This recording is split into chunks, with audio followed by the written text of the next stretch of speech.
नमस्कार साथियों।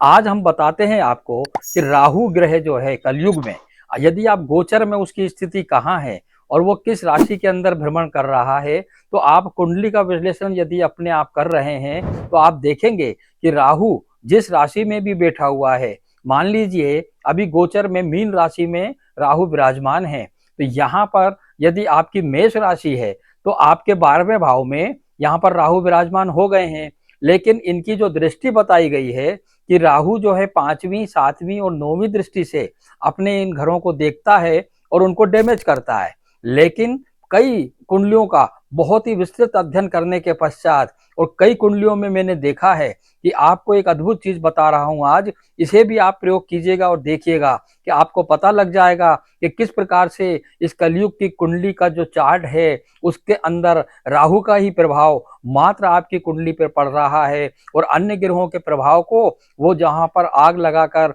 और उनको ज्वलित करके आपकी दैनिक दिनचर्या में बहुत ही विघ्न उत्पन्न करता है। यहाँ पर आप विशेष रूप से देखेंगे कि राहु की 5वीं 7वीं और 9वीं दृष्टि आप इससे बिल्कुल अपने कंसिडर करते हुए अलग से एक प्रकार से कुंडली को देखें और गोचर में यदि वो राहु आपका विराजमान है मीन राशि में और वो आपकी मेष राशि है, तो आप समझ लीजिए कि वो 12वें भाव में आपके विराजमान है। अब 12वें भाव से जो छठा भाव है और जो 8वां भाव है, यदि आप उस पर दृष्टि डालते हैं तो आपको पता लग जाएगा कि वास्तव में संतान का भाव जो छठा भाव बनता है और जो 8वां भाव है वो पत्नी और व्यापार का बनता है, तो उसके अंदर ही आपकी प्रॉब्लम्स चल रही हैं और उसमें ही आप जूझते जा रहे हैं। आप संतान के लिए चिंतित हैं या अपनी पत्नी को लेकर चिंतित है और इन दोनों घरों में ही 80% आप देखेंगे कि विवाद की स्थिति यहाँ जब से राहु गोचर में मीन राशि में आया है